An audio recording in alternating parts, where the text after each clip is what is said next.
பாருங்க பிரியமான தேவ பிள்ளைகளே, இந்த 3 சுவிசேஷத்தில் சொல்லப்பட்டிருக்குன்னா, இயேசு தம்முடைய சீஷர்களை நோக்கி, ஒருவன் என்னை பின்பற்ற வர விரும்பினால், என்ன ஃபாலோ பண்ண, என்னை பின்தொடர்ந்து வரணும், என் கூடவே இருக்கணும், என் கூட வரணும்னு ஒருவன் விரும்பினால், முதலாவது அவன் தன்னை தானே வெறுக்க வேண்டும். இன்றைக்கி எல்லாரும் சர்ச்சுக்கு வந்திருக்கிறோம், எல்லாரும் ஆண்டவர் சமூகத்தில் வந்திருக்கிறோம். எதுக்கு வந்திருக்கிறோம்? எப்படி ஆகிலும் ஆண்டவர் இருக்கிற இடத்துல நம்மளும் போயிடணும், எப்படி ஆகிலும் கர்த்தர் இடத்துக்கு போயிடணும், எப்படி ஆகிலும் பரலோகம் போயிடணும், எப்படி ஆகியும் பரலோக ராஜ்யத்துக்கு போயிடணுன்ற ஒரு ஆசை எல்லாருக்குமே இருக்குது. நரகத்துக்கு போகணுன்னு யாருக்குன்னா இங்கே ஆசை இருக்கா? அப்படின்னு தான் யாரும் வந்திருக்க மாட்டீங்க. வாதாளம் மோசமானது, அதில் நித்திய அழிவு, ஒரு நாளும் நிம்மதியாகவே இருக்க முடியாது. வாழ்க்கையில் ஒரு நிமிஷம் கூட நிம்மதியாக இருக்க முடியாது. பாதாளம் அவ்வளவு கொடுமை, அது நரகம் அவ்வளவு கொடுமை. கர்த்தர் அதற்கு போகக்கூடாது என்பதற்காக தான் அவர் 2000 வருஷத்துக்கு முன்பாக இங்கே பூமிக்கு வந்து, ஆதாமுடைய பாவத்தினாலே இந்த ஜனங்கள் மாண்டு போயிருக்கிற ஜனங்களை வந்து மீட்டு பரலோக ராஜ்யத்துக்கு கொண்டு போக ஆசைப்பட்டார். எதுக்கு சபைகள் இருக்குது அப்படின்னா, எப்படி ஆகிலும் இங்கே ஜனங்களை சீர்படுத்தி கர்த்தருக்கு ஏற்ற வழியில் நடத்தி அவருக்கேற்ற பரிசுத்தத்தில் வாழ வைத்து அவர் இருக்கிற இடத்துக்கு கொண்டு போகணுன்றது தான் தேவனுடைய திட்டமாக இருக்கிறது. அதற்கு தான் பரிசுத்த ஆவியானவர் கண்டனம் கட்டிக்கிட்டு இரவும் பகலும் பரிசுத்த ஆவியானவர் கிரியை செய்து கொண்டிருக்கிறார். எங்கே போகிறதுக்கு? பரலோக ராஜ்யத்துக்கு போகிறதுக்கு, தேவனிடத்துக்கு போகிறதுக்கு. இந்த பூமியில் அப்படியே விட்டுட்டு போகிறதுக்காக அல்ல, இந்த பூமியில் அப்படியே போயிடணுன்றதுக்காக தேவனுடைய திட்டம் அல்ல. உங்களையும் என்னையும் எப்படி ஆகிலும் அவர் இருக்கிற இடத்துக்கு அழைத்து கொண்டு போகணுன்றதுக்காக தான் பூமிக்கு ஆண்டவராக இயேசு கிறிஸ்து வந்தார். வந்த இயேசு என்ன சொல்கிறாருன்னா, தம்முடைய சீஷர்களை அழைக்கிறார். மத்தேயுவில் மறுபடியும் மார்க்கில் என்ன சொல்கிறாருன்னா, பின்பு அவர் ஜனங்களையும் தம்முடைய சீஷர்களையும். இங்கே 2 ஜனங்கள் வராங்க. மார்க்கில் 2 ஜனங்கள் வராங்க, ஜனங்களையும் சீஷர்களையும். சீஷர்கள் என்பது என்ன? சீஷர்கள்ன்றது யார்? நிறைய இருக்கிறாங்க சீஷர்கள். அப்போஸ்தலர்கள் தான் 12, சீஷர்கள் நிறைய. அப்போ இந்த சீஷர்கள் என்ன பண்ணாங்க? பேதுரு போய் கூப்பிட சொல்ல என்ன பண்ணார்? வலையில் மீனை எடுத்துகிட்டு வலையை அழைச்சிட்ருக்கிறாரு. இயேசு போய் என் பின்னே வான்னு சொன்னதுமே அந்த வலைகளை விட்டுட்டு, அந்த படகுகளை விட்டுட்டு அப்படியே விட்டுட்டு வந்துட்டார். இந்த சீஷர்களில் 12 பேரில் அதிகபட்சமான பேர் யாருன்னு கேட்டால் கடல் தொழில் செய்கிறவர்கள். அப்படியே அங்கே அவர் கூப்பிட்டதுமே அப்படியே விட்டுட்டு வந்துட்டாங்க. அந்த நிமிஷத்தில் அப்படி போட்டுட்டு வந்துட்டாங்க. அப்போது இயேசு அழைக்கும்போது, இயேசு உங்களை அழைக்கும்போது விட்டுட்டு வர பழக்கம் இருக்கணும். ஆமென், அல்லேலூயா. இப்போ உங்களை அழைச்சிருக்கிறாரு, எல்லாத்தையும் விட்டுட்டு வேணா என்ன இருக்குது நான் விட்டுட்டு வரதுக்குன்னு நீங்கள் கேள்வி கேட்கலாம். என்கிட்ட என்ன இருக்குது விட்டுட்டு வரதுக்கு? இருக்குது, நிறைய இருக்குது. நீங்கள் பார்ப்பீங்க எதெல்லாம் நீங்கள் விட்டுட்டு வரணும் அப்படின்னு உங்களுக்கு தெரியும். பிரியமான தேவ பிள்ளைகளை, தேவன் அழைத்தா நிறைய பேர் வரீங்க, நல்லது, சந்தோஷம், கர்த்தர் உங்களை ஆசீர்வதிக்கட்டும். விட்டுட்டு வர அனுபவம் இல்லை. இங்கே வந்துட்டு ஞானஸ்தானம் எடுத்துட்டு இன்னும் அதே இப்போ பிடிச்சிட்டு இருக்குது. இப்போ இயேசு அழைக்கும்போது பேதுரு அப்படியே விட்டுட்டு தான் வந்தார். 3 வருஷம் ஊழியத்தில் இருந்தார். 3 வருஷம் ஊழியம் முடிச்சதுக்கப்புறம் இயேசு மரித்து அடக்கம் பண்ணப்பட்டதுக்கப்புறம் இவர் என்ன பண்ணார் தெரியுமா? மறுபடியும் எதை விட்டுட்டு வந்தாரோ, எந்த படகை விட்டுட்டு வந்தாரோ, எந்த வலையை விட்டுட்டு வந்தாரோ, அதை போய் மறுபடியும் என்ன பண்ணுறாரு? தொழில் செய்கிறாரு. அவருக்கு என்னன்னா, இந்த மனுஷனை நம்பி தானே நான் வந்தேன், இவர் தானே ராஜா, இவர் தானே தேவன், இவர் தானே கடவுள், இவர் தானே ஆண்டவர் நம்பி தானே வந்தேன். கட்சியில் பார்த்தா செத்துட்டு போயிட்டாரு, எங்களெல்லாம் அப்போன்னு விட்டுட்டு போயிட்டாரு. இப்போ நாங்கள் என்ன செய்யுது? சரி, மறுபடியும் என் தொழிலுக்கு போயிடலாம். அது விட்டுட்டு வர அனுபவம் இல்லை. 3 வருஷம் விட்டுட்டு வர அனுபவம் கிடையாது. இந்த மாதிரி பேதுரு வந்தாலும் 3 வருஷத்தோடு நான் விட்டுட்டு வந்தேன் அப்படின்னு சொல்லிக்க முடியாது. விட்டுட்டு வரணும் அப்படின்னா டோட்டலாக உங்கள் பழைய வாழ்க்கையை, பழைய எண்ணங்களை, பழைய காரியங்களை நீங்கள் விட்டுட்டு வரணும். அல்லேலூயா, அல்லேலூயா. நீங்கள் அதுதான் சரியாக விட்டுட்டு வருது. அப்போ விட்டுட்டு வந்துட்டோம்னா நம்ம என்ன விட்டுட்டு வந்துட்டோம்? நிறைய விட்டுட்டு வந்துட்டோம். ஆனால் இப்போ கொஞ்சம் கொஞ்சமாக மறுபடியுமாக பேதுருவை போல ஒன்று ஒன்றா வந்துடுது. எதெல்லாம் கர்த்தருக்காக விட்டோமோ இப்போ அதெல்லாம் பார்த்தீங்கன்னா நீங்கள் செக் பண்ணி பாருங்களேன், எதெல்லாம் நீங்கள் விடுறேன்னு சொன்னீங்களோ, எதெல்லாம் நான் இது எனக்கு வேணாம், இது கர்த்தருக்கு பிரியம் இல்லாது நீங்கள் ஆதியில் ஞானஸ்நானம் எடுக்கும்போது நீங்கள் சொன்னீங்களோ, இப்போ ஒன்று ஒன்றா கொஞ்சம் கொஞ்சமாக அது உங்களுக்குள்ளே வந்திருக்கும். அவங்களை குற்றப்படுத்த சொல்லலை. ஸோ விட்டுட்டு வரன்ற அனுபவம் என்னென்னா, தேவனுக்காக எல்லாவற்றையும் குப்பையும் நஷ்டமும் என்று எண்ணி விட்டுணும். அல்லேலூயா. ஒரு மனுஷனுக்கு கவனிங்க, ஒரு மனுஷனுக்கு இவ்வளோதான் வெயிட்டு தூக்கணும்னு இருக்கும். இந்த மனுஷத்துக்கு மேலே வெயிட் தூக்கணும்னா தேவையில்லாம் சுளுக்கு பிடிக்கும், அல்லது ஏதோ ஜாமாவும் ஏதோ பிரச்சனையாகும். ஓவர் வெயிட்டை தூக்கணும்னு வச்சுங்களேன், அப்படியே சரிஞ்சிருவான், இல்லை தூக்க முடியாது, அன்பேலன்ஸாக இருக்கும். அதனால் அவன் கஷ்டப்படுவான். அதுக்கு மேலே தூக்கக்கூடாது. நம்மளுடைய லிமிட் எவ்வளோ அவ்வளோதான் தூக்கணும். ஓவராக தூக்கினா என்ன ஆகும்? ஏதோ ஒன்று பிரச்சனை ஆகிடும்.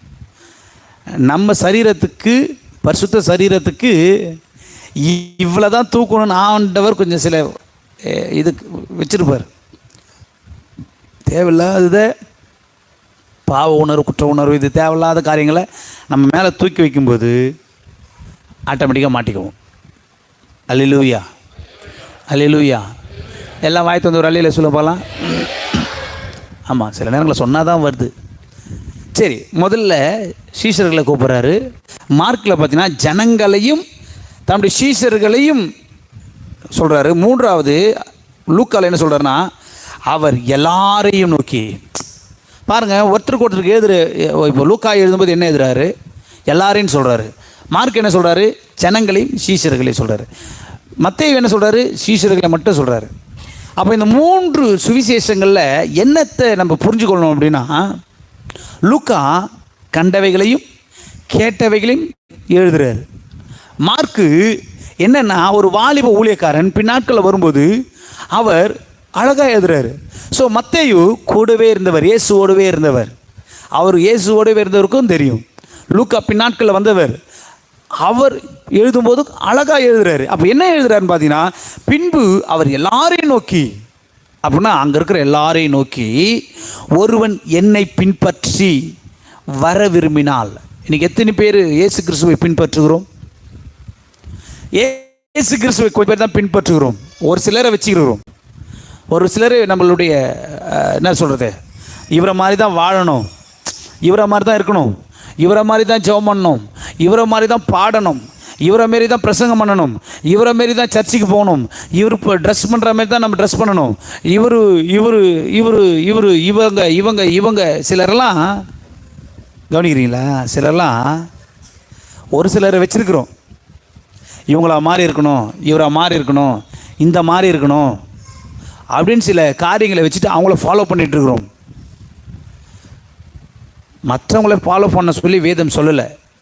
இந்த உலகத்தில் எவ்வளோ பெரிய ஊழியக்காரராக கூட இருக்கட்டும், எவ்வளோ பெரிய பரிசுத்தவனாக கூட இருக்கட்டும், நான் சொல்கிறேன், எந்த ஒரு தேவ பிள்ளை ஒரு ஊழியக்காரரை ஃபாலோ பண்ணுறீங்களோ, உங்கள் வாழ்க்கையில் உங்கள் கண்ணுக்கு முன்னாடி அந்த ஊழியக்காரனுடைய விழிச்சி நீங்கள் பார்ப்பீங்க. ஐயோ, நாங்கள் இவரை ஃபாலோ பண்ணிட்டு வந்தோமே. ஏன்னா நம்ம ஃபாலோ பண்ண வேண்டியது கர்த்தரை. முன்மாதிரியாக நம்ம நடக்கணும். நம்மளை ஒருத்தர் யாருமே சொல்ல முடியாதுங்க, இந்த பைபிளில் யாருமே சொல்ல முடியாது. பவுல் மட்டும் தெளிவாக அடிக்கிறார். நான் கிறிஸ்துவை பின்பற்றுவது போல நீங்கள் என்னை பின்பற்றுங்கள் அவர் சொல்கிறாரு. வேறு யாராலும் இந்த வேதத்தில் சொல்ல முடியல. அப்போ பவுல் எப்படி வாழ்ந்தாருன்னு கேட்டிங்கன்னா, கிறிஸ்துவை போல, இயேசுவை போல அவர் வாழ்ந்து காட்டினார். அந்த தைரியம் நமக்கு இருக்குமான்னு கேட்டிங்கன்னா வாய்ப்பு கிடையாது. நீங்கள் சொல்ல முடியுமா? உங்கள் தெருவில் இருக்கிறவங்கள பார்த்து என்னை ஃபாலோ பண்ணி வாங்க, நான் எப்படி இருக்கணும் அப்படி வாங்கன்னு சொல்ல முடியுமா? உடனே சர்க்கிள் தான், 1000 சர்க்கிள். ஒரு சகோதரத்தில் பேசிட்டு இருந்தேன். இப்போது அவர் கேட்டார், அவர் நல்ல பைபிள் நாலேஜ் பர்சன் தான். அவர் என்னை பார்த்து கேட்டார், நம்மளுக்கு அந்தளவுக்கு பைபிள் அந்தளவுக்குலாம் தெரியாதுன்னு வச்சுங்களேன். அவர் நம்மளை இப்போ கேட்பார், எதுனாலும் போட்டு அடிப்பார். இவன் கரெக்டாக சொல்கிறானான்னு பார்க்கறதுக்கு கேட்பாரா, இல்லை அல்லது இவனை எதனா குற்றம் படிக்கலாம். ஒரு சிலர் என்னை கேள்வி கேட்கும்போது அவங்க தெரிஞ்சு வச்சு தான் கேள்வி கேட்பாங்க. பைபிளில் என்னை குற்றம் பிடிக்கவே கேட்பாங்க. நான் சொல்லிவிடுவேன், எனக்கு ஒன்றும் அந்தளவுக்குலாம் தெரியாது, உங்களை போடலாம், எனக்கு அந்தளவுக்கு பைபிள் நாலேஜெலாம் இல்லை அப்படின்ட்டுருவேன், ஓப்பனாக அடிச்சிருவேன். ஆனால் அவர் கேட்டார், ஏன் நீதிமான் 7 தரம் விழுந்தாலும் அவன் எழுந்திருப்பான்? அவன் பேரே நீதிமான். அவன் 7 முறை விழுறான் அப்படின்னா நீதிமான் விழுந்தாலும் அவன் எழுந்திருப்பான். அப்போ நீதிமானுக்கு ஒரு இது இருக்குது, என்னதான் நம்ம பாவத்தில் விழுந்தாலும் நம்ம எழுந்திருப்போம் 7 முறைக்கு மேலே விழுந்துட்டா என்ன நடக்கும் அப்படின்னு நான் இஸ்ரவேலருக்குள்ள ஒரு நம்பிக்கை இருந்தது. 7 முறைக்கு மேலே நம்ம விழுந்துட்டோம்னா நம்ம கர்த்தர்கிட்டே போகக்கூடாது, நம்ம கர்த்தர் தண்டிச்சிருவார், கர்த்தர் நம்மளை மன்னிக்க மாட்டாருன்ற ஒரு எண்ணம் இருந்ததுனால 7 முறை மட்டும் தான் விழணும் அப்படின்னு அவன் ஒரு கால்குலேஷன் வச்சுனான். அப்படிலாம் இல்லைங்க. ஒரு அம்மா வந்து கேட்குது, ஒருத்தர் வந்து கேட்குறாரு, கர்த்தாவே நான் இவனை எத்தனை முறை மன்னிக்கணும்? 7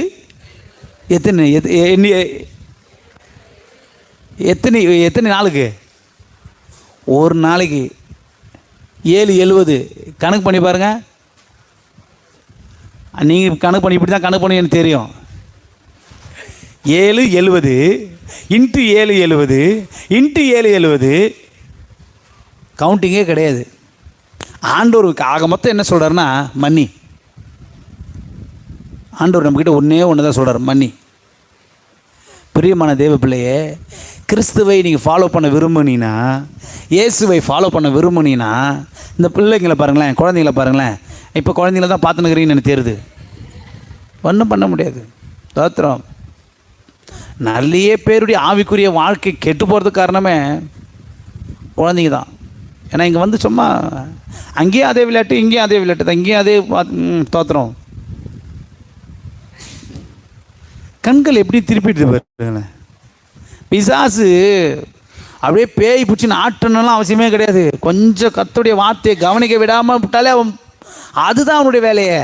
நீ நல்லா வருவ, நல்லா துதிப்ப, நல்லா ஆராதிப்பெல்லாம் தெரியும். ஆனால் வசனத்தை கேட்க விடாத அளவுக்கு ஒன்று என்னென்னலாம் பண்ணணுமோ அதெல்லாம் பண்ணிக்கிட்டு பக்கத்தில் அவன் நோண்டின்னு இருப்பான், சீண்டின்னு இருப்பான். அப்போ தான் கூப்பிட்டு பேசிகிட்டு இருப்பான். வேறு யாரும் கிடையாது. உங்ககிட்ட அப்படி பண்ணாங்கன்னா அது பிசாசுன்னு நினச்சிங்க. அல்லேலூயா. கர்த்தர் தான் சொன்னார், பாஸ்டர் தான் சொன்னார், அது பிசாசு. நான் சொல்கிறது அவங்கள, அவங்களுக்குள்ளே இருந்து மறைமுகமாய். ஆமே. அல்லேலூயா. 2 போட்டோ அடங்குவார்னு நினைக்கிறேன் சார். பிடிச்சி உள்ளே போடுங்க அவனை. கவனிங்க. ஆண்டவருடைய அடிச்சுவடுகளை நாம் பின்பற்ற வேண்டும் என்றால், அவரை நம்ம ஃபாலோ பண்ண வேண்டும் என்றால் என்ன சொல்லுகிறது வேதம்? தன்னைத்தானே வெறுத்து, என்னவா? நம்மை நாமே வெறுக்கணுமா? மற்றவங்க வெறுக்கிறது இல்லை, மற்றவங்களை நம்மளை வெறுக்கிறது இல்லை. அதை கர்த்தர் கேட்கல நம்மக்கிட்ட. நம்மை முதல்ல வெறுக்கணும். அப்படின்னு என்ன அர்த்தம்? நான்லாம் ஒரு ஆளா அந்த வெறுக்கிறது கிடையாது. தேவையில்லாத எண்ணங்கள் வரும்போது, தேவையில்லாத ஆசைகள், விருப்பங்கள் வரும்போது, இது தேவனுக்கு பிரியமில்லாத நீளம். நீ செத்த சரீரமச்ச, நீ கர்த்தருக்காக பிழைச்சிருக்கிறியே, இந்த ஆசைலாம் உனக்கு எதுக்கு? தேவையில்லாத ஆசைகள். அதனால் ஆசை விருப்பங்களை உண்டாக்குறவர் கர்த்தர் தான். நல்லா கவனிக்கணும். ஆசைகளையும் விருப்பங்களையும் உண்டாக்குறவர் கர்த்தர் தான். அதனால் உங்களுக்கு ஆசை வேணான்னு சொல்லலை, விருப்பங்கள் வேணான்னு சொல்லலை. கர்த்தர் நல்ல ஆசைகளை கொடுப்பார், அதெல்லாம் கண்டிப்பாக இருக்கணும். வெறுக்கணுன்னா அப்படியே டோட்டலாக நம்மளை ஒன்றும் இல்லாமல் அப்படி கிடையாது. அப்படியே ராங்காக போயிடக்கூடாது. வெறுக்கிறது என்பது தேவன் எதெல்லாம் வெறுக்கிறாரோ அதை வெறுப்பது தான் சரியாக வெறுக்கிறது. ஆமென். அருவருக்கிறதுன்றது வேற, வெறுக்கிறதுன்றது வேற. அப்போ தேவன் வெறுக்கிற காரியங்கள் என்ன? தன்னைத்தானே வெறுத்து. அப்படின்னா என்ன அர்த்தம்னா, தேவன் என்ன வெறுக்கிறாரோ அது நம்முடைய வாழ்க்கையில் வரும்போது அதை நீங்கள் வெறுக்கணும். அதுதான் வெறுக்கிறது. ஆமெனே. வரலையே. அல்லேலூயா. என்ன வெறுக்கிறாருன்னு பார்த்துடலாமா? ஜஸ்ட் அப்படியே லைட்டாக பார்த்துடலாமா? எடுத்தது வாசிங்க. நீதிமொழிகள் 6ஆம் அதிகாரம் 16, 17, 18, 19 ஆகிய 4 வசனங்களை வாசிங்க. நீதிமொழிகள் 6:16 வாசிங்க, 19 வரலாம்.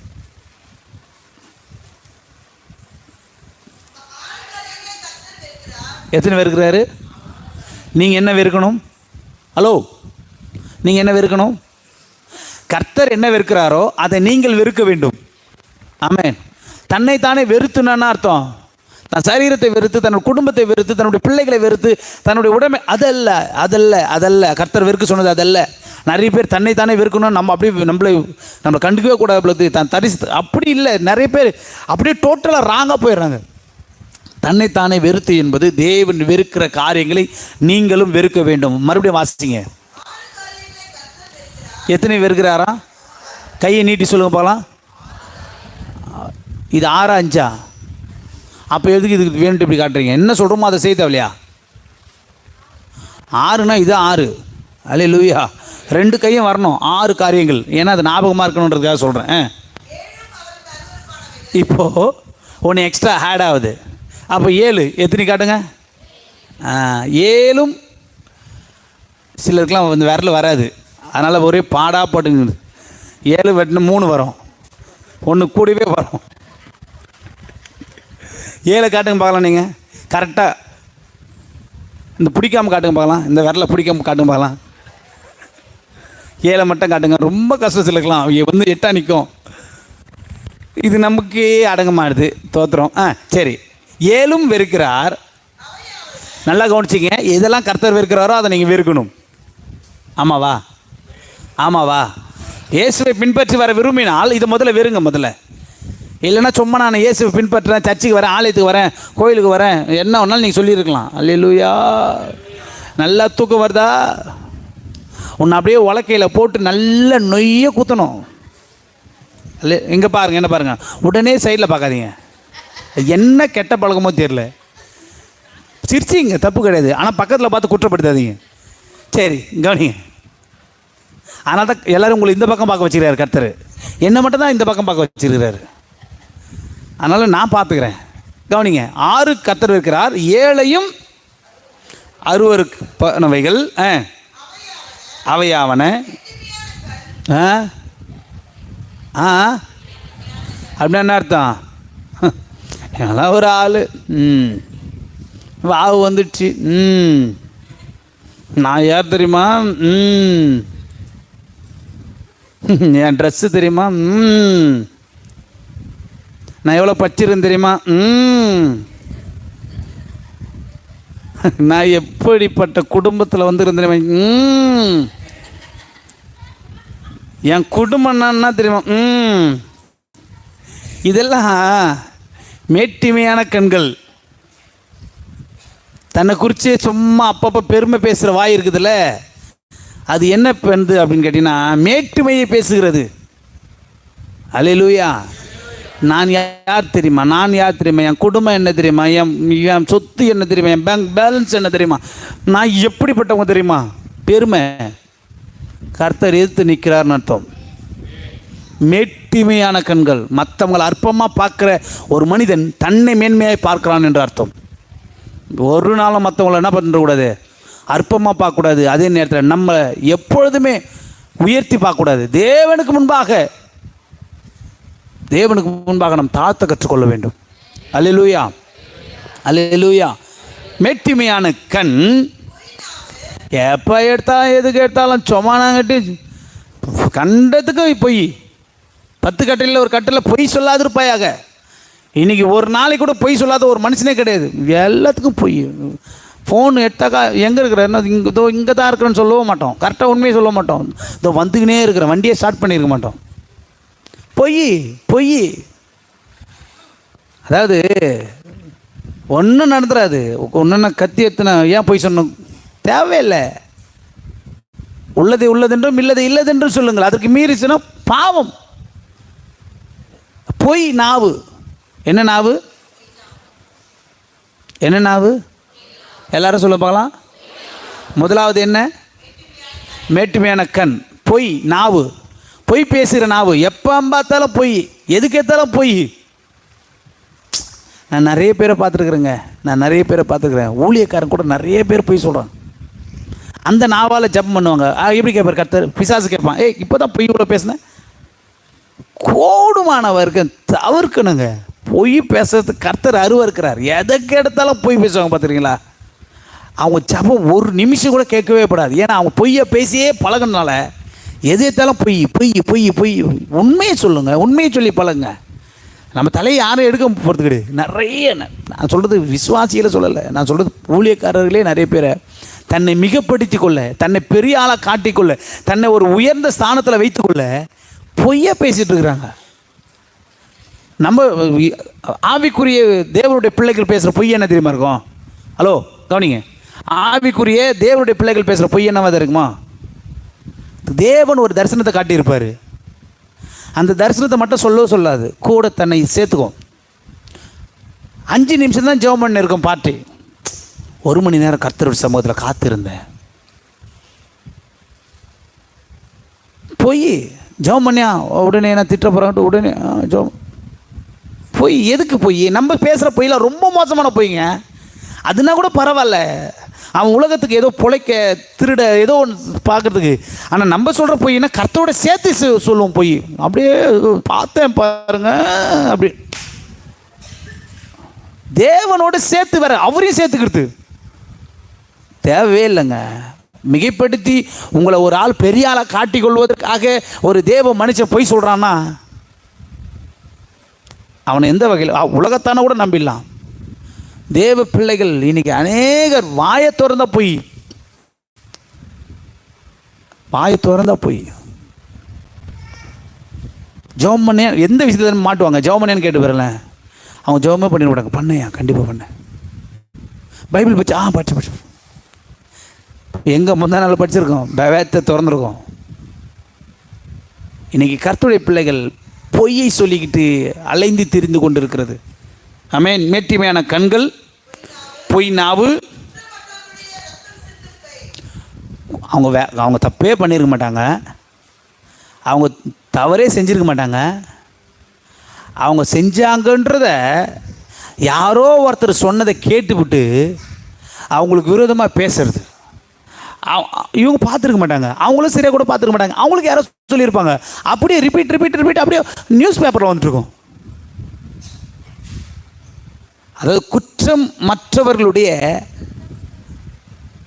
அவங்க தப்பே பண்ணியிருக்க மாட்டாங்க. ஆனால் அவங்கள பாடுகளுக்குள்ள உபத்திரவத்துக்குள்ளே சொல்லி ரத்தம் சிந்த வைக்கிற அளவுக்கு கைகளை, பரிசுத்த கைகளை, கர்த்தருக்கு நேராக உயர்த்த வேண்டிய கைகளை ரத்தம் சிந்துகிற கையாக மாற்றி விடுவார்கள். அல்லேலூயா. தெரிஞ்சால் சொல்லணும். ஒருத்தர் சொல்கிற எல்லாமே உண்மையாக இருக்காது. யார் ஒருவர் சொல்கிறதும் 100% 100% உண்மையாக இருக்காது. ஒன்று மிகைப்படுத்தி சொல்லுவாங்க, இல்லை குறைச்சி சொல்லுவாங்க. உங்ககிட்ட கூட நான் சொல்கிறேன், நீங்கள் அதை அப்படியே ரிப்பீட் பண்ணி சொல்ல முடியுமா உங்களால் கேட்டால் முடியாது. நம்முடைய தன்மை அப்படி. அதை மட்டும் சொல்கிற பழக்கம் யாருக்குமே கிடையாது. மிகைப்படுத்தி அல்லது குறைத்து தனக்கு பிடிச்ச 2 உள்ள சேர்த்து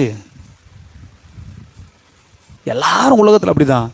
ஸோ உள்ளதை உள்ளதென்றும் இல்லதை இல்லதென்றும் சொல்லும்போது தான் நம் தேவ சமூகத்தில் பிரியமுள்ள தேவ பிள்ளைகளாக இருக்க முடியும். மேட்டிமையான கண்கள், பொய் நாவு, குற்றமற்றவருடைய ரத்தம் சிந்தும் கை. அதாவது துர் ஆலோசனை. ஆலோசனை என்பது நல்லதுக்கு சொல்கிறது. ஒருத்தர் வந்து கேட்கும்போது தான் உங்களுக்கு ஆலோசனை சொல்லணும். ஒருத்தர் வந்து கேட்கும்போது தான் உங்களுக்கு ஆலோசனை சொல்லணும். நல்லா தெரிஞ்சுக்கொள்ளுங்க. நமக்கு தெரிந்தே இருந்தாலும் அவங்க கேட்காம நம்ம அந்த ஆலோசனை சொல்லும்போது, ஒன்று நான் கேட்டேனா அப்படியே நம்மளை அப்படியே மூக்கு உடைக்கிற மாதிரி பேசுவாங்க. சில நேரங்களில் சில விஷயங்களை அவங்க எதில் சொல்லிட்டுன்றதுனாலே உண்மையை தான் சொல்லியிருப்போம்.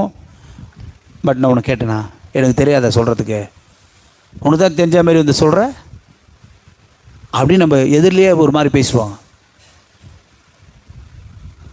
அதனால் நல்லா கவனிக்கணும். துர் ஆலோசனை, அதாவது தப்பான ஆலோசனை பிணைக்கும் இருதையும் சேர்த்து ஒன்றோட ஒன்று மிங்கிள் பண்ணி அதை அப்படியே இது கூட்டி அதை பெருக்கி அதை கழித்து அதை வகுத்து அப்படியே சேர்த்து துர் ஆலோசனை, தப்பான ஆலோசனை சொல்லி அந்த அந்த மாட்டி விடுறது இருதயம் இருக்குல்ல. இருதயம் எதை சார்ந்தது? மறைந்திருக்கிறதை சார்ந்தது. விரல்கள் கண்கள் எல்லாம் பார்க்கிறது, இருதயம் உள்ள. அப்போது இது வெளியே தெரியாமல், அதாவது எப்படி சொல்கிறது, அது எப்படி வேதத்தில் பார்த்தீங்கன்னா குழி நரிகளையும் சிறு நரிகளையும் பிடிக்க வேண்டும். அது எங்கே வேலை செய்யணும்? கீழே வேலை செய்யும், அண்டர் த கிரவுண்டு. இங்கே ஓட்ட போட்டு அங்கே போய் செய்யும். இது சொன்னது யாருக்குமே தெரியாது. நான் சொன்னேன்னு சொல்கிறாருன்னு சொல்லிட்டு போயிடும். இதெல்லாம் பார்த்தீங்கன்னா குழி நரி வேலை, சிறு நரி வேலை. வெளியே உலகத்தில் காட்டாது. அழகாக வரும், திருடும், சாப்பிடும், பண்ணோம், அது காய பறிக்கும், பழத்தை பறிக்கும், எல்லாம் பறிக்கும். பண்ணிவிட்டு என்ன பண்ணுறோம்? அதே செடி கீழே போய் உட்காந்துட்டு வேறு பிடிக்கிட்டு இருக்கோம். என்னடா இந்த செடி நல்லா தானே தண்ணி ஊற்றணும், நல்லா தானே இருக்குது அப்படின்னு பார்த்தாக்கா கொஞ்சம் கொஞ்சமாக வெளியே காய ஆரம்பிக்கும் செடி. நல்லா தானே வச்சோம் இது. ஏன்னா இங்கே நோண்டாது, இங்கே நோண்டா நம்ம கண்டுபிடிச்சிருவோம். அது பக்கத்து வீட்டில் நோண்டி இங்கே வந்து வேறு கடிச்சிட்ருக்கோம்.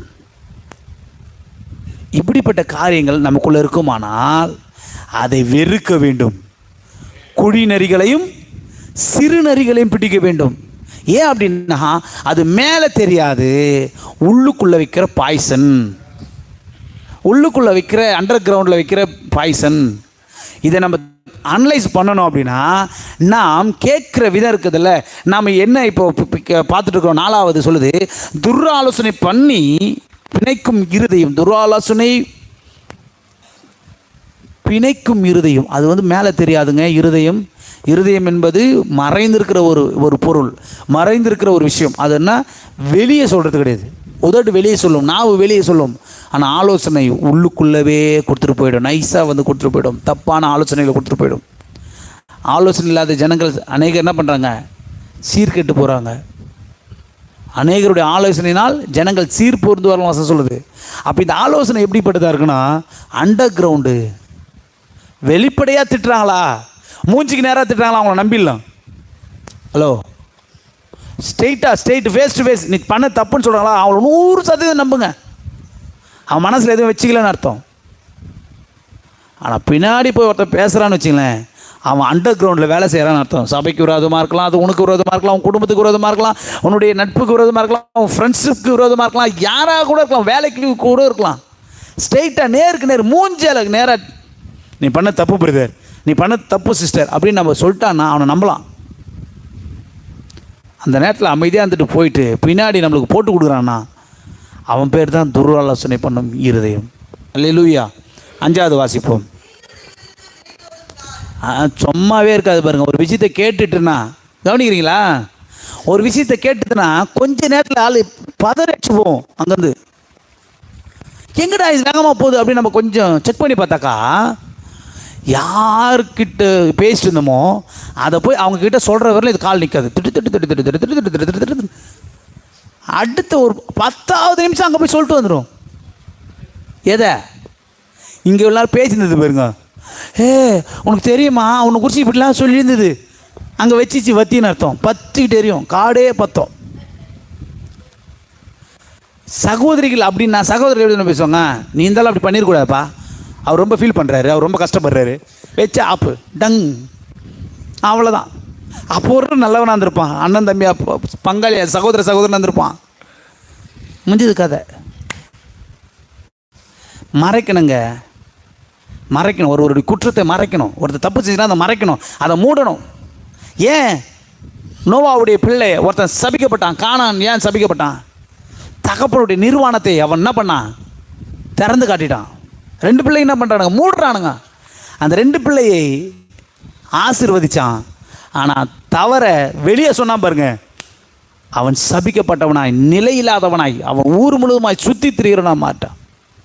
என்றைக்குமே சொல்கிறேன், ஒருவருடைய பாவத்தை திறந்து காட்டக்கூடாது, ஒருவருடைய குற்றத்தை எல்லாருக்கிட்டே சொல்லக்கூடாது, ஒருவருடைய பிரச்சனையை எல்லாருக்கிட்டே சொல்லக்கூடாது. பரவாயில்ல, அவனை கர்த்தர் மன்னிக்கிட்டோம், தப்பு பண்ணிட்டானா கர்த்தர்கிட்ட போய் சொல்லுவோம், அவனை கர்த்தர் மன்னிக்கிட்டோம். அப்படி தான் நம்ம இருக்கணுமே தவிர எல்லாருக்கிட்டையும் ஃபோன் பண்ணி ஒரே கால் பிஸியாக இருக்கும். ஃபோன் அந்த டைமில் பிஸியாக இருக்கும். ஏன்னா அடுத்தது யாருக்கும் போகுதுன்னு அர்த்தம். பக்கத்து நாட்டுக்கு கூட போயிடும், சில நேரத்தில் கடல் கடந்து போகும், மலை கடந்து போகும், எங்கேயோ போகும். தயவு செய்து சொல்கிறேன் தேவ பிள்ளைகளே, இந்த காரியங்களை நீங்கள் வெறுக்க கற்றுக்கொட்டீங்கன்னா நீங்கள் இயேசுவை பின்பற்றுகிறவர்களாக இருப்பீர்கள். எல்லாம் பின்பற்றன்னு சொன்னீங்கன்னா இது எல்லாத்தையும் நீங்களே உள்ளே வச்சுருந்தீங்கன்னு வச்சுக்கலாம், சீல் பிடிச்சிருதுன்னு அர்த்தம். வெளியே தெரியாதுங்க. கொப்பளம் இங்கே பாருங்களேன், ஒரு கொப்பளம் வந்துடுச்சு, ஒரு கொப்பளம் கட்டி வந்துடுச்சுன்னு வச்சுங்களேன், அது வலிச்சிட்டே இருக்கும், விற்கு ரொம்ப கஷ்டமாக இருக்கும். ஒரு ஊசி எடுத்து சர்க்குன்னு ஒன்று குத்துன்னு வச்சுங்க, ஒரு நீடில்ஸ் சின்ன ஒரு பின் எடுத்து குத்துன்னு வச்சுக்கலாம், தண்ணியெல்லாம் வெளியே வந்துச்சுன்னு வச்சுங்க, வலியெல்லாம் போயிடும். ஏன் அது ஏன்னா இருக்கிறவர்களும் அது உடம்பை கெடுத்து கொண்டிருக்குதுன்னு அர்த்தம். இந்த 7 காரியமும் அவருடைய ஆவிக்குரிய சரீரத்தை கெடுத்து கொண்டிருக்கிற பொல்லாத விளைவுகள். ஆமென், அல்லேலூயா. முதல்ல சொல்லுங்க பார்க்கலாம், எது? மேட்டுமையான கண், பொய்நாவு, குற்றம் மற்றவருடைய ரத்தம் சிந்தும் கை, துர் ஆலோசனை பிணைக்கும் இருதயம், அதாவது உடனே போயிட்டு அவங்களுக்கு நன்மை செய்யறதுக்கு ஓடும் கால். நான் போட்டுக்குதே, தீமை செய்ய விரைந்தோடும் கால், இன்னும் ஐயோப்பா பொய், ஏற்கனவே பொய், இங்கே அடுத்து சொல்ல அபத்தமாக இருக்கும். அதுக்கு சம்மந்தமே இருக்காது. அபத்தம் பேசும் பொய் சாட்சி, பொய் சாட்சி சொல்லக்கூடாது, பொய் சாட்சி சொல்லக்கூடாது, அபத்தமாக சொல்கிறது. இயேசு கிறிஸ்துவை அவர் மேலே ஒரு தப்பும் இல்லைன்னு தெரிஞ்சிச்சு, ஒரு தப்பும் இல்லை. பிலாத்து சொல்கிறான், ஏய் உங்ககிட்ட ஒரு தப்புமே பார்க்கலையேப்பா, நான் ஒரு தப்பையும் பார்க்கலையே. உடனே அங்கெல்லாம் பொய் சாட்சி ரெடி ஆகிச்சு. ஸ்தேவானை கொல்றதுக்கும் அவன் மேலே ஒரு தப்பும் இல்லை, அவன் மேலே பொய் சாட்சி. பொய் சாட்சி சொன்னான், சாட்சி சொல்கிறது நல்லது, ஆனால் பொய் சாட்சி சொன்னான் ஒரு குடும்பத்தை அல்லது ஒரு உறவையை, ஒரு உயிரையே எடுக்கிற அளவுக்கு அது பெரிய பாவமாக இருக்கிறது. இயேசு கிறிஸ்துவை கொல்றதுக்கு என்னங்க இருந்தது? ஒன்றுமே இல்லை, 2 பொய் சாட்சி முடிஞ்சிச்சு. ஸ்தேவானை கொல்றதுக்கு என்ன இருந்தது? ஒன்றுமே இல்லை, 2 பொய் சாட்சி முடிஞ்சிச்சு. 2 சாட்சியின் வாக்கில் உறுதிப்படும். வேதத்தில் பழைய ஏற்பாட்டை சொல்லப்பட்டிருக்கு. 2 சாட்சி தப்பாக சொன்னீங்கன்னா முடிஞ்சது, கல்லெறிஞ்சு கொன்றுவானு. ஒரு உயிரை கொள்வது தான் பொய் சாட்சியுடைய வேலை. ஐயா நான் சாட்சி பொய் சொல்லி தான் அவங்கள காப்பாற்றினேன். ஒரு பக்கம் காப்பாற்றிருக்கிறவன் அப்படின்னா இன்னொரு பக்கம் ஒருத்தரை என்ன பண்ணுறோம்? எப்பொழுதுமே பார்த்துருக்கீங்களா? யார் ஒருத்தருக்கு நம்ம சப்போர்ட்டாக பேசுகிறோமோ அவங்களுக்கு நம்மளை ரொம்ப பிடிக்கும். ஆனால் ஆப்போசிட் பார்ட்டிக்கு நம்ம அகைன்ஸ்ட் ஆகிடுவோம். பார்த்துருக்கீங்களா? நியூட்ரலாக பேசுகிற ஒரு ஆள் இருந்தாங்கன்னு வச்சுலேன், அவன் யாருக்குமே விரோதியாக மாட்டான். உண்மையாகவே இருந்து உண்மைக்கு பக்கமாக நம்ம பேசினா கூட அந்த பொய்யை நேசிக்கிறவர் இருக்கிறான் தெரியுமா, துன்மார்க்க இருக்கிறான் தெரியுமா, அவனுக்கு நம்ம அகைன்ஸ்டாக தான் போகும். இது இந்த உலக நீதி. நான் என்ன சொல்கிறேன்னா, தேவனுடைய பிள்ளைகள் உங்களை கூப்பிட்டாங்களா சாட்சி சொல்ல, உள்ளதை உள்ளதென்றும் இல்லதை இல்லதென்றும் சொல்லுங்கள். பொய் சாட்சி மட்டும் சொல்கிறாதீங்க. அவனால் 10 பைசா நமக்கு ஆதாயமே கிடையாது. தேவனு நம்ம அதை பார்க்குறார், தேவன் நம்ம இருதயத்தை பார்க்குறார். அதனால் ஒரு ஆத்மா இழந்துருன்னா, அதனால் ஒரு ஆத்மா கெட்டு போயிடுனா, அப்படிப்பட்ட காரியத்தை கர்த்தர் அருவருக்கிற காரியத்தை நீங்களும் அருவருங்கள். அல்லேலூயா. வாசிங்க அடுத்தது. இதுதான் ரொம்ப கடைசி மோசமானது. எதுங்க? சகோதரர்னா சகோதரர் மாத்திரம் பார்த்துறாச்சுங்க, சகோதரிக்குள்ளே விரோதத்தை உண்டு பண்ணும். இன்றைக்கி என்ன நடக்குதுன்னு நினைக்கிறீங்க இந்த உலகத்தில்? இந்த உலகம் முழுசுமாக சொல்கிறேன், என்ன நடக்குதுன்னு நினைக்கிறீங்க? நல்லா இருப்பான், ரொம்ப நல்லா இருப்பான். அண்ணன் தம்பி 5 பேர் இருந்தாலும் 10 பேர் இருந்தாலும் நல்லா இருப்பான். எப்படி ஆகிலும் தன்னுடைய சுயநலத்துக்காக சகோதரிகள் நல்லா இருக்கும், தன்னுடைய சுய லாபத்திற்காக அவங்களுக்குள்ளே பிரிவினை உண்டு பண்ணி விட்டுருவாங்க, அவங்களுக்குள்ளே ஒரு பிரச்சனை உண்டு பண்ணி விட்டுருவாங்க, அவங்களுக்குள்ளே மேற்றுமையான காரியங்களை நினச்சி பேசி ப்ராப்ளத்தை க்ரியேட் பண்ணி விட்ருவாங்க.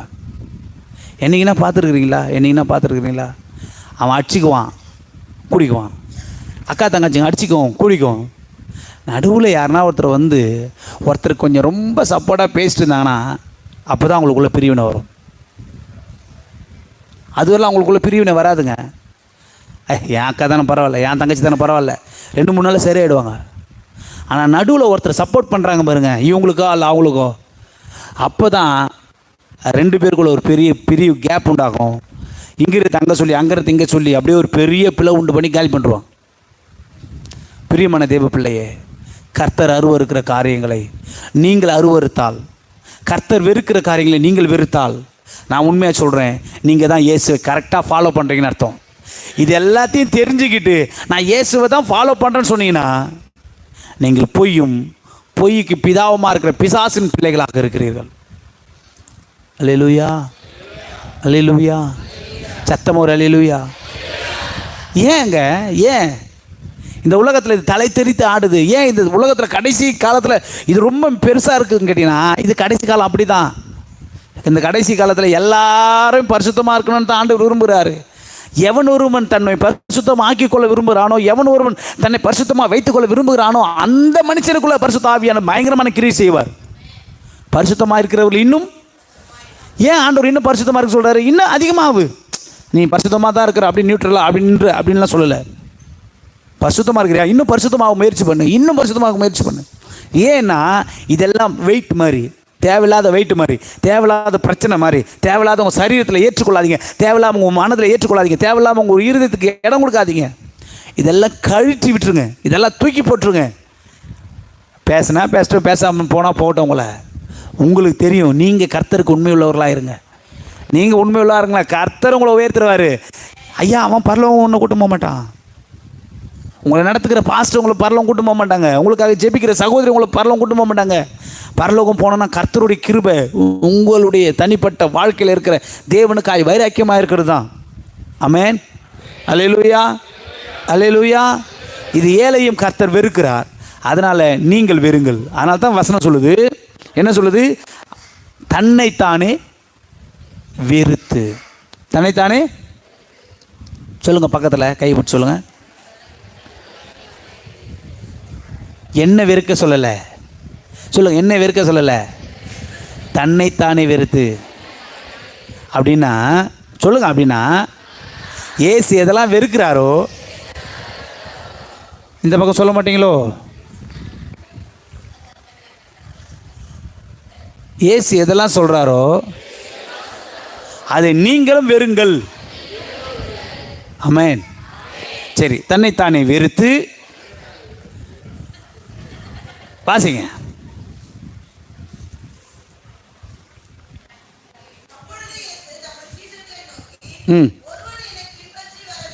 விரும்பினால் முதல்ல தன்னைத்தானே வெறுக்கிறதுன்றது என்ன சொன்னேன் நான்? தன்னைத்தானே வெறுக்கிறது என்ன சொன்னேன்? இயேசு வெறுக்கிறது நீங்களும் வெறுக்கணும். தன்னைத்தானே வெறுத்து தன் சிலுவையை, அடுத்தது தன் சிலுவையை. தன் சிலுவைன்னு என்ன அர்த்தம்? ஹலோ, கவனிக்கிறீங்களா?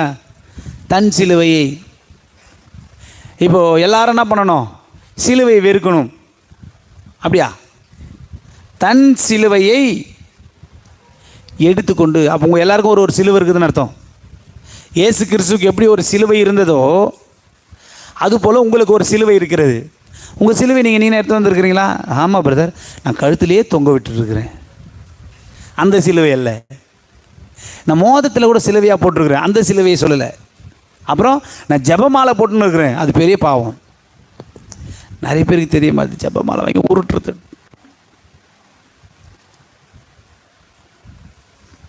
அப்படி தான் உருட்டி தான் ஜெபமாலை சொன்னாரா கர்த்தர்? எனக்கு தெரிஞ்சு இல்லை. நிறைய பேர் இன்னும் வீட்டில் உட்காந்து ஜெபமாலை உருட்டுவாங்க. வேதத்தில் இல்லாத ஒன்று நம்ம செய்யணும் அவசியம் இல்லை. ஆமென். சிலுவையை எடுத்துக்கொண்டு, தன் சிலுவை. இயேசுக்கு ஒரு சிலுவை இருந்தது. அந்த சிலுவைக்கு என்ன, எதுனால இயேசு அந்த சிலுவை எடுத்து சுற்றினார்? ரொம்ப பிடிச்சதுன்றதுனாலையா? உண்மையாக சொல்லணும்னா இன்றைக்கி சிலுவை நிறைய பேருக்கு பிடிச்சிருச்சு பாருங்களேன், ரொம்ப பிடிச்சிருக்குது. அதனால தான் அதை தாலியில் கூட சிலுவை இருந்தால் தான் தாலி கட்டுறோம். அது சிலுவை வச்ச தாலியாக போடு. அல்லேலூயா. விக்கிரக தாலி வேணாம், ரைட்டு, சந்தோஷம். அப்போ சிலுவை வச்சு தாலி போடலாமா? ஐயோ, நான் போட்டுன்னுக்கிறேனே. சிலுவையின் உபதேசம் கெட்டு போகிறவர்களுக்கு பைத்தியமாக இருக்கும், நமக்கோ அது தேவ பலனாக இருக்கிறது. அல்லேலூயா. உபதேசம் தான் சரி, சிலுவை அல்ல. நான் கேட்குறேன், உங்களை பார்த்து எல்லாருக்கிட்டையும் ஒரு கேள்வி கேட்குறேன்.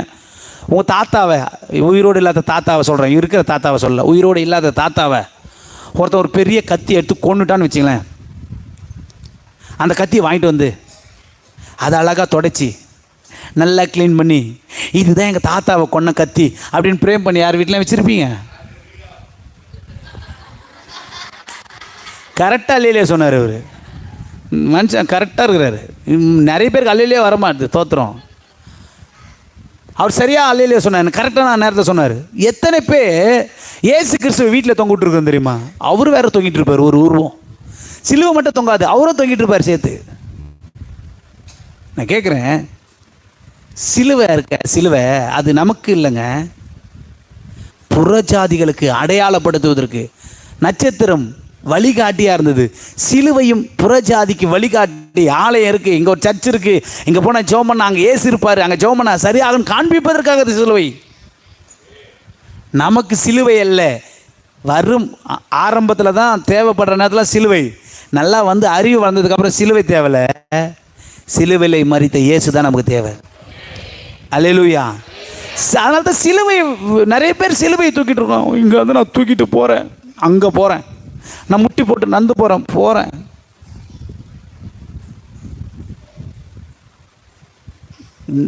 நல்லா புரிஞ்சுக்கொள்ளுங்க. தன் சிலுவை எடுத்துகிட்டு வர சொல்கிறாருன்னா, ஆண்டவர் வந்து எல்லாரும் ஆளுக்கு ஒரு சிலுவை தூக்கின்னு தோல் மேலே தூக்கின்னு வர சொன்னாருன்னு நினச்சின்னு போகக்கூடாது. சிலுவை என்பது என்ன தெரியுமா? சரியாக சொல்லட்டுங்களா உங்களுக்கு? சிலுவை என்பது தேவனுடைய சித்தம். சிலுவை என்பது இயேசு கிறிஸ்து சிலுவை தூக்குறதுக்கு என்ன தெரியுமா காரணம்? தேவனுடைய சித்தத்தை நிறைவேற்ற. அல்லேலூயா, அல்லேலூயா.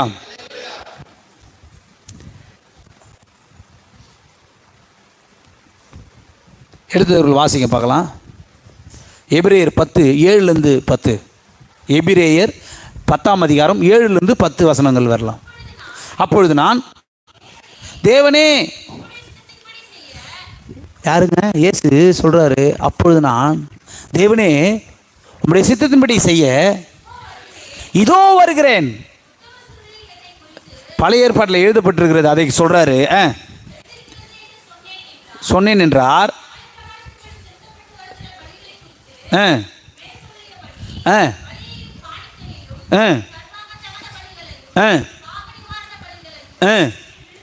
வில்லை அது உமக்கு பிரியமானது அல்லது என்று சொன்ன பின்பு, தேவனே, நல்லா கவனிக்கணும். இயேசு கிறிஸ்து சொல்கிற அந்த ஸ்டேட்மெண்ட் பாருங்க. தேவனே, உம்முடைய சித்தத்தின்படி செய்ய இதோ வருகிறேன் என்று சொன்னார். போதும் போதும். தேவனுடைய சித்தத்தை செய்ய இதோ வருகிறேன். தேவனுடைய சித்தம் என்ன? ஹலோ, தேவனுடைய சித்தம் என்ன? ஆதாம் செஞ்ச பாவத்திற்கான அந்த மீட்பை உண்டு பண்ண இயேசு கிறிஸ்துவை அனுப்புகிறார். அனுப்பின இயேசு கிறிஸ்து வந்து 33 வயசு ஆகுது. நல்லா கவனிக்கணும், கவனிங்க, முக்கியமான விஷயத்தை சொல்கிறேன். 33 வயது ஆகிறது. அந்த கடைசி நாளில் கெட்செமனே தோட்டத்தில் போய் கொஞ்சம் ஜெபம் பண்ணுறாரு. ஏன்னா நல்லா தெரியும் இவர் எப்படி மரிக்க போகிறாரு, எப்படி பாடுபட போகிறாரு, எப்படி இவர் கஷ்டப்பட போகிறாருன்னு. மறுரூப மலையில் போயிட்டு ஜெபிக்கும்போது எல்லாம் எலியா இப்படிலாம் வந்து எல்லோரும் என்ன பண்ணாங்க? அவரை கம்ஃபர்ட் பண்ணுறாங்க. இல்லை இல்லை, இது தேவனுடைய சித்தம், இது நீங்கள் செய்யுங்க அப்படின்ட்டு. இயேசுவும் அதை செய்ய தான் வந்தார். நல்லா கவனிக்கணும், இயேசுவும் அதை செய்ய தான் வந்தார்.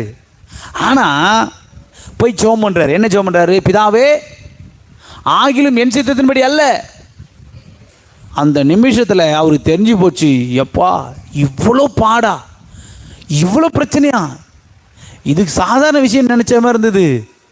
ஆனால் இது உலகத்திலே மோசமான பிரச்சனை. இது எப்படி நான் சகிக்க போகிறேன் என் சரீரத்தில், எப்படி இதை நான் வாதிக்க போகிறேன் என் சரீரத்தில், அடித்து கிழிக்கும் போது நான் எப்படி தாங்கி கொள்ள போகிறேன், எல்லாத்தையும் அவர் நினைக்கிறாரு.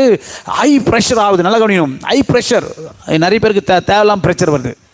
குக்கரில் தான் ப்ரெஷர் வரணும். உள்ள ப்ரெஷர் வெளியே வருது. நம்மளுக்கு உடம்புல ப்ரெஷர் ஆனால் வெளியே வர மாட்டுது, அங்கேயே நிற்குது. அதுக்கு ஒன்று போட்டால் தான் நிற்குது. ஏன்? உடம்பு ஓவர் ஹை ப்ரெஷர் ஆச்சுன்னா காற்று வரணும். குக்கரில் ப்ரெஷர் ஆச்சுன்னா காற்று வரும் வெளியே. எரியறத அணைச்சா கொதிக்கிறது நிற்கும். அதுக்கு மேலே ப்ரெஷர் வைக்கக்கூடாது, தீஞ்சுப்படும். நமக்கு கூட உடம்புல ரொம்ப ப்ரெஷர் இருக்குதுன்னா கோபம் ரொம்ப வருதுன்னு அர்த்தம், டென்ஷன் அதிகமாகுதுன்னு அர்த்தம், தேவையில்லாத காரியத்தை சிந்தித்து கொண்டிருக்கிறோம்னு அர்த்தம். தேவையில்லாததில் எதுவுமே வேதத்தை எடுத்து உட்காந்து அறிக்கை பண்ணணும். என் சரீரம் கர்த்தருடைய ஆலயமாக இருக்கிறது, என் ஆலயத்தை தீட்டுப்படுத்துகிற எந்த காரியமும் சரீரத்தில் கூட விளைவாயசியும் நாம் அதனால் சொல்லி பழகணும். ஆமேன். உடனே எந்த டாக்டருக்கு போகலான்னு பழகக்கூடாது. சொல்லி ஏசு நாம போடாத ப்ரெஷரு போகலையே அதட்டணும். அதட்டத்தெல்லாம் ரொம்ப கம்மியாகி போச்சு. ப்ரெஷர் அது ஒரு பெரிய பிரச்சனையாகி போச்சுங்க. இன்றைக்கி நிறைய பேருக்கு என் சுகரை வந்து ஒரு 500 பேருக்காச்சும் சொல்லலாம், எனக்கு தூக்கம் வர மாட்டுது. எனக்கு இவ்வளோ சுகர் டீயில் சக்கரை கம்மியாக போடுப்பா. என்னப்பா, என்ன விஷயம்? உனக்கு தெரியாதா எனக்கு இவ்வளோ சுகரு? ரொம்ப அவார்டு கொடுக்க போகிறாங்க. ப்ரெஷர், இந்த ப்ரெஷரை பக்கத்து வீட்டு வரலாம் தெரிஞ்சு, பக்கத்து ஊர் வரலாம் தெரிஞ்சிருக்கும். பொல்லாத ஆவியை இயேசுவின் நாமத்தினால தேவனுடைய ஆலயத்தை கெடுக்கிற பொல்லாத ஆவியை போகலேன்னு சொல்லி அதட்டி ஜெபிக்கிறத விட்டுட்டு நம்ம வியாதி, ஐயோ உனக்கு தெரியாதா, என்னதான் பார்த்தேனே 4 நாளாக ஹாஸ்பிட்டலில் கந்தேன், 5 நாளாக ஒரே பிரச்சனை. இப்போ அவங்க என்ன பண்ணுறாங்க, அப்படியே தாங்கி தூக்கி அப்படியே தோல் மேலே சுமந்து கொண்டு ஒன்றும் கிடையாது, அப்படியாக்கா அப்படியா பிரதர் அப்படி சொல்லிட்டு போயிட்டே இருப்பாங்க. உன்னுடைய துக்கத்திலையும் உன்னுடைய சந்தோஷத்திலையும் ஒருத்தரும் கூட இருக்கிறாருன்னா அவர் ஆண்டவராகிய தேவன் மட்டுமே. அவருக்கு தெரிஞ்சா போதும் பிரச்சனை, எல்லாருக்கும் சொல்லணும்னு அவசியம் இல்லை. இது ஒரு பரிதாபத்தின் ஆவி. நிறைய பேருக்கு கிறிஸ்தவர்களுக்கு இருக்கிற பரிதாபத்தின் ஆவி. அவங்க எப்படிப்பட்டவங்க தெரியுமா, கவனிங்க நான் சொல்கிறேன் பாருங்க. ஃபோன் பண்ணி அவங்க பக்கத்தில் இவங்க பத்துட்டு இருப்பாங்கன்னு வச்சுங்களேன், ஹாஸ்பிட்டலில் பத்துட்டு இருக்காங்கன்னு வச்சுங்களேன். இவங்களுக்கு உடம்பு உண்மையாலுமே உடம்பு தான் சரியில்லை, ஏதோ உடம்பு சரியில்லை பிரச்சனை, ஏதோ ஒரு எல்லாருக்கும் வருங்க உடம்பு சரியில்லாமல் இப்போனாச்சும் வரும், ஆனால் சரியாயிடணும். ஒரு 2 நாள் 3 நாள் ஹாஸ்பிட்டலில் போய் தங்கிட்டாங்கன்னு வச்சுங்களேன். எனக்கு ஒரு ஃபோன் பண்ணி கேட்டாங்க, என்னை என்னன்னு கூட விசாரிக்கல, என்னை பார்க்க கூட வரல. ஆட்டோமேட்டிக்காக நமக்குள்ளேருந்து ஒரு உணர்வு வரும், நமக்குள்ளேருந்து ஒரு எண்ணம் பேசும், நம்ம மேலே பாசமே இல்லை அவங்களுக்கு, அதான் நம்மளை ஃபோன் பண்ணி கூட விசாரிக்கவே இல்லை. ஓப்பனாக சொல்லட்டுங்களா, இப்படிப்பட்ட எண்ணத்தை கொடுக்குறதே பிசாசு தாங்க. உங்களை யார் பார்த்தானா யார் பார்க்கலானா, உங்களை கர்த்தர் பார்த்து கொண்டே இருக்கிறார். உன் பக்கத்தில் உட்காந்து உன் தலைமாட்டில் உட்காந்து உன்னை நீவி கொடுத்துட்டு இருப்பார். அப்படியே என் பிள்ளை கஷ்டப்படுறல, எல்லாம் நல்லதுக்காக தான் இருக்கும், பரவாயில்ல விடு பார்த்துக்கலாம். ஏன்னா சிலருக்குலாம் ஆண்டவர் சொல்லுவார், கொஞ்சம் ரெஸ்ட் எடுத்துக்குப்பான்னு சொல்லுவார். நிறைய கஷ்டப்படுறவங்க ஓடுறவங்கள பார்த்து அவங்க ரெஸ்ட் எடுக்க மாட்டாங்க. நான் கர்த்தருக்காக ஓடணும், என் பிள்ளைகளுக்காக ஓடணும், என் மனைவிக்காக ஓடணும், என் கணவனுக்காக ஓடணும். கர்த்தரை பார்ப்பார், நீ எவ்வளோ சொன்னாலும் கேட்க மாட்டேறேப்பா, நானே வந்து சொன்னாலும் கேட்க மாட்டேறேன். சரி என்ன பண்ணுறது, சரி ஏதோ ஒரு வியாதி பலவீனம் எதனா வந்துச்சுன்னா 2 நாள் படுத்தினா உடம்பு கொஞ்சம் நல்ல பூஸ்ட் ஆர்டிஸ்லாம் சாப்பிட்டு பழங்களெல்லாம் சாப்பிட்டு நல்லா 2-3 ட்ரிப்ஸை போட்டு கொஞ்சம் கொழுத்து இருப்பேன், அப்புறம் பார்த்துக்கலாம். கர்த்தரே விடுவார்னு நினைக்கிறேன். கர்த்தர் நோய் கொடுக்குறவர் கிடையாது, சொல்கிறத கேட்கலாம் கொஞ்சம் விட்டு பார்ப்பார்னு நினைக்கிறேன். அல்லேலூயா. தன் சிலுவை எடுத்துக்கொண்டு நடக்கணுங்க. தன் சிலுவைன்னு என்ன அர்த்தம் சொல்லுங்க பார்க்கலாம். எல்லாரும் பிரசங்கம் பண்ணனே, தேவனுடைய சித்தத்தை இயேசு கிறிஸ்து எப்படி செய்தாரோ அதுபோல தேவனுடைய சித்தம் உங்களுக்கு இருக்கிறது. அந்த சித்தத்தை எடுத்துக்கொண்டு நீங்கள் அவரை பின்பற்றி வர வேண்டும். அதான் தன் சித்தம். தன் சிலுவைன்னா கட்டையில் வர்றது, தங்கத்தில் இருக்குது, கோல்டில் இருக்கிறது அப்படின்றது இல்லை. சித்தன்றது அது கிடையாது. சித்தம் என்பது தேவன் செய்கிற காரியங்கள். அல்லேலூயா. தேவன் விரும்புகிற காரியம், தேவன் என்ன விரும்புகிறாரோ அதை செய்கிறது தான் சித்தம். நம்ம இஷ்டத்துக்கு வாழ்ந்துக்கின்னு நம்ம இஷ்டத்துக்கு எல்லாத்தையும் செஞ்சுக்கிட்டு அதுதான் சரியான சித்தம் நம்ம நினச்சிக்கிறோன்னா நம்ம போய் தேவனுடைய சித்தன்றதே என்னன்னு தெரியல நிறைய பேருக்கு. நம்முடைய வாழ்க்கையில் தேவன் எதை விரும்புகிறாரோ, இல்லை தேவன் என்ன செய்ய விரும்புகிறாரோ அதை செய்து முடிப்பது தான் தேவ சித்தம். அதான் சிலுவை. பிதாவாகிய தேவன் குமாரனுக்கு ஒரு சித்தத்தை வைத்திருந்தார், அதுதான் சிலுவை மரணம். நீங்கள் போய் சிலுவையில் ஏறணும், நீங்கள் போய் அடிக்கப்படணும், நீங்கள் போய் வாதிக்கப்படணும், நீங்கள் போய் ரத்தம் சிந்தணும்னு கர்த்தர் உங்ககிட்ட சொல்லலை. எல்லாவற்றையும் மேய்ச்சி செஞ்சிட்டாரு. நீங்கள் செய்ய வேண்டியது ஒன்றுமே கிடையாது. நீங்கள் விசுவாசித்தா போதும். அவர் எனக்காக கல்வாரி சிலுவையில் எல்லாவற்றையும் செய்து முடித்தார்னு நீங்கள் வாயார அறிக்கை பண்ணிக்கிட்டே இருந்தாலே போதும், அதுவே போதுமானது. ஆனால் உங்களுக்கு தனிப்பட்ட முறையில் ஒவ்வொருத்தருக்கும் ஒரு தேவனுடைய சித்தம் இருக்கும். நான் எனக்கு ஒன்றுமே தெரியாதுங்க, இல்லை உங்கள் மேலே ஒரு பெரிய சித்தம் இருக்குது, அதனால தான் நீ சாகாமல் உயிரோடு இருக்கிற. ஹலோ, நல்லா கவனிங்க. நீங்கள் ஏன் சாகாமல் உயிரோடு இருக்கிறீங்கன்னா இன்னும் உங்கள் பேரில் தேவன் வைத்த சித்தம் இன்னும் நிறைவேறாமல் இருக்குது. அதை நிறைவேற்றி முடிக்கிறவர்களும் என்ன நடந்தாலும் உங்களுக்கு ஒன்றும் ஆகாது. அந்த சித்தத்தை உடைக்க பிசாசு என்னென்னவோ செயல்படுவான், அப்படியே ஆப்போசிட் ரூட்டில் கூட்டு போவான். தேவனுடைய திட்டத்துக்கு நேராக நீங்கள் இருப்பீங்க, அப்படியே ஆப்போசிட்டில் டேர்ன் பண்ணி உங்களை அழைத்து கொண்டு போவான். வா நீ வந்து இந்த காரியத்தில் செயல்பட்டு ஈடுபடு, அதெல்லாம் ஒன்றும் பிரச்சனை இல்லை, கர்த்தர் பார்த்துக்குவார் அவனே சொல்லுவான். உங்கள் ரூட்டு கரெக்டாக போய்ட்டு இருந்தீங்கன்னா நீங்கள் தேவ சித்தத்துக்கு நேராக சிலுவை எடுத்துக்கொண்டு அவரை பின்பற்றுகிறீர்கள் என்ற அர்த்தம். உங்கள் ரூட்டு தப்பாக இருக்குதுன்னா நீ தேவ சித்தத்துக்கு அப்படியே ஆப்போசிட்டில் போயிட்டு இருக்குன்னு அர்த்தம். எத்தனை பேர் புரிஞ்சுது? அல்லேலூயா. தேவ சித்தம் உங்கள் வாழ்க்கையில் நடக்கணுமா? தேவனுடைய திட்டம் உங்கள் வாழ்க்கையில் நடக்கணுமா?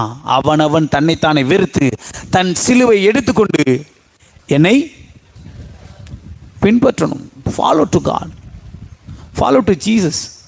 அவருடைய உபதேசத்தை கை கொண்டு, அவருடைய உபதேசத்தின்படி நடந்து, அவருடைய கட்டளையின்படி வாழ்ந்து, அவருடைய கற்பனைகளின்படி வாழ்ந்து, அவருடைய செயல்முறைகள் சொல்லி கொடுத்தாரு, அதன்படி வாழுகிற ஒரு மனுஷன் தான் அவரை பின்பற்றுகிற தேவனுடைய பிள்ளை.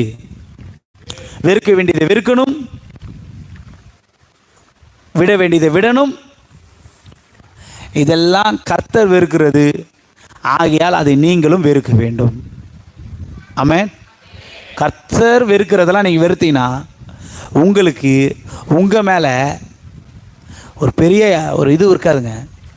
ஓ, நம்ம அதுக்காக தான் இருக்கிறோமா? கர்த்தர் அந்த நோக்கத்துக்காக தான் நம்ம வச்சிருக்கிறாரா? இன்னைக்கு எல்லாருமே அவங்க மேலே கர்த்தர் வச்ச ஆசைகளை விருப்பங்களை விட்டுட்டு எல்லாருமே தனக்கான ஆசைகளும் தனக்கான விருப்பத்தையும் செய்ய ஓடிக்கொண்டிருக்கிறாங்க. அதனால தான் அவருடைய சித்தம் உங்கள் வாழ்க்கையில் இன்னும் நிறைவேறாமல் இருக்குது. அல்லேலூயா. நான் எப்படிங்க கர்த்தருடைய சித்தத்தை அறிந்து கொள்வது? என் மேலே என்ன சித்தம் வச்சிருக்கிறாரு, என் மேலே என்ன அழைப்பு வச்சிருக்கிறாரு, என் மேலே என்ன திட்டத்தை வச்சிருக்காரு, நான் எப்படி தெரிந்து கொள்வது? நான் சொல்லிக் கொடுக்கட்டா உங்களுக்கு? நான் உங்களுக்கு சொல்லிக் கொடுக்கவா? உங்கள் மேலே என்ன அழைப்பு இருக்குது, உங்கள் மேலே என்ன திட்டம் இருக்குது, உங்கள் மேலே என்ன சித்தம் இருக்குது? நீங்கள் கர்த்தருக்காக எதெல்லாம் செய்யணும்னு நீங்கள் உங்கள் மனதில் தீர்மானம் பண்ணீங்களோ, எதெல்லாம் செய்யணும்னு நீங்கள் விருப்பப்பட்டீங்களோ, எதெல்லாம் கர்த்தருக்காக நான் இதெல்லாம் செய்யணும், இதெல்லாம் விடணும், இதெல்லாம் பண்ணக்கூடாதுன்னு நீங்கள் தீர்மானம் எடுத்தீங்களோ, அது மட்டும்தான் தேவனுடைய சித்தமாக இருக்கிறது உங்கள் வாழ்க்கையில். அல்லேலூயா. இதை யாரை உங்களுக்கு சொல்லணும்னு அவசியம் இல்லை. எல்லாமே உங்களுக்கு தெரியும். உங்கள் வாய் தான் சொல்லிச்சு, புறத்தியானுடைய வாயல்ல. உங்கள் வாயே கர்த்தருக்கு முன்னாடி சொல்லிச்சு, ஆமாம் கர்த்தருக்காக நான் இதை செய்யணும், அதான் தேவனுடைய சித்தம். கர்த்தருக்காக நான் இதை விடணும், அதான் தேவனுடைய சித்தம். கர்த்தருக்காக நான் இதெல்லாம் செய்யணும்னு நினச்சிருக்கிறேன், கர்த்தருடைய சித்தம் அதுதான். புதுசாக ஒன்றும் உங்களை கர்த்தர்லாம் ஒன்று செஞ்சுக்கிட்டே இருக்கிறவங்களுக்கு தாங்க எக்ஸ்ட்ரா கொடுப்பாங்க. நல்லா செய்கிறவங்களுக்கு தாங்க இன்னொன்று கொடுப்பாங்க. நீ நல்லா செய்கிற, இதையும் சேர்த்து செய். நீ நீ சூப்பர்வைசராக இருக்கிற, நீ நல்லா செய்கிற, நீ மேனேஜர் ஆகு, உயர்வு வரும். நீ கர்த்தருக்காக செய்ய தான் உயர்வு வரும். அன்னைக்கு உங்ககிட்ட கர்த்தர் சொன்னாரே, இன்னைக்கு மாற்றி பேசுவார் நினைக்கிறீங்களா? அதெல்லாம் மாற்ற மாட்டார். அன்றைக்கு என்ன சொன்னாரோ, அன்றைக்கு என்ன சொல்லி அழைத்தாரோ, என்ன சொல்லி உங்களுக்கு ஞாபகப்படுத்தினாரோ, நீங்கள் தேவ சமூகத்தில் ஜெபிக்கும் போது நான் கர்த்தருக்கு இதெல்லாம் செய்வேன், இதெல்லாம் பண்ண மாட்டேன், இதெல்லாம் செய்யக்கூடாதுன்னு என்னென்னலாம் தீர்மானம் எடுத்தீங்களோ, அதுதான் தேவனுக்கு உங்கள் மேலே வைத்திருக்கிற சித்தம். இதை ஒருவரால் மாற்ற முடியாது. சித்தத்தை கர்த்தர் மாற்றிட மாட்டார். அப்படியாப்பா உன் சித்தம் இதுவாப்பா, நான் மாறிக்கிட்டாப்பா. அவர் மாறாதவர், நேற்றும் இன்றும் என்றும் மாறாதவர். அல்லேலூயா. சித்தத்தை தெரிஞ்சுக்கிட்டு நம்ம செய்யாமல் இருக்கிறோம் தெரியுமா? அது என்ன ஆவி தெரியுமா? நிர்விசாரத்தின் ஆவி. என்ன ஆவி? தேவனுக்கு தெரியும் நான் இதை செய்யணும்னு தெரியும், உங்களுக்கு தெரியும் நான் இதை செய்யணும், கர்த்தர் என்கிட்ட இதை விரும்புகிறாரு தெரியும், அதை செய்யாமல் இருக்கிறோம் தெரியுமா? அந்த ஆவிக்கு பேர் தான் நிர்விசாரத்தின் ஆவி. பார்த்துக்கலாம், இன்னும் கொஞ்ச நாள் ஆகட்டும். நிறைய பேர் கேட்டு பாருலாம், சர்ச்சுக்கு வந்துருங்கன்னு. இன்னும் கொஞ்ச நாள் போட்டோங்க, இதெல்லாம் முடிச்சுட்டு வந்துடுறேன், இதெல்லாம் செஞ்சுட்டு வந்துடுறேன், இந்த காரியம்லாம் கொஞ்சம் இருக்குது, அதெல்லாம் பண்ணிட்டு. அது பேர் தான் நிர்விசாரத்தின் ஆவி. நமக்குள்ளே இருக்குதான்னு பாருங்கள். நம்மளை வளர்ச்சிக்கு தடை பண்ணுகிற பொல்லாத ஆவி அது, நிர்விசாரத்தின் ஆவி. நம்ம கெடுத்து கொண்டிருக்கோம், உள்ளுக்குள்ளது கெடுத்து கொண்டிருக்கோம். தேவன் உங்கள் பேரில் வைத்த அந்த ஆசைகள் விருப்பங்கள் என்னன்னு கேட்டீங்கன்னா, அவன் தன்னைத்தானே வெறுத்து தன் சிலுவை எடுத்துக்கொண்டு என்னை பின்பற்றி வர கடவன். அல்லேலூயா. ஒரு 5 நிமிஷம் கண்ணை மூடுங்க போகலாம். 5 நிமிஷம் தான், 1 நிமிஷம் கண்ணை மூடுங்க. கண்ணை மூடுனா உடனே முடியணும். எல்லாரும் மூடுறாங்களா பார்த்துன்னு மூடு. நான் சொல்கிறேன், நீங்கள் ரட்சிக்கப்பட்ட நாளாக இருக்கலாம், அல்லது உங்களுக்கு சுவிசேஷமாய் சொல்லி யாரும் அழைத்த நாளாக இருக்கலாம், நீங்கள் தேவ சமூகத்தில் ஜெபிச்ச நாளாக இருக்கலாம், ஆலயத்தில் அழுது பிறந்து கர்த்தர்கிட்ட ஒப்பு கொடுத்த நாளாக இருக்கலாம். அன்னைக்கு உங்கள் கிட்ட கர்த்தர் பேசியிருப்பார், இதை செய், இதெல்லாம் எனக்கெல்லாம் பண்ணுவியா, இதெல்லாம் எனக்காக செய்வியா, இதெல்லாம் எனக்காக விட்டுருவியா, இதெல்லாம் எனக்காக நீ தியாகம் பண்ணுவியா, இந்த காரியத்தில் உன் குடும்பத்துக்காக செய்வியா, உன் குடும்பத்துக்காக ஜெபம் பண்ணுவியா, உன் குடும்பத்துக்காக நீ திறப்பில் நிற்பியா, இதெல்லாம் கேட்டார் தெரியுமா? அது மட்டும்தான் உங்கள் மேலே தேவன் வைத்திருக்கிற சித்தம். அதுதான் உங்களுடைய சிலுவை. எத்தனை பேருக்கு ஞாபகம் வருதுன்னு தெரியல.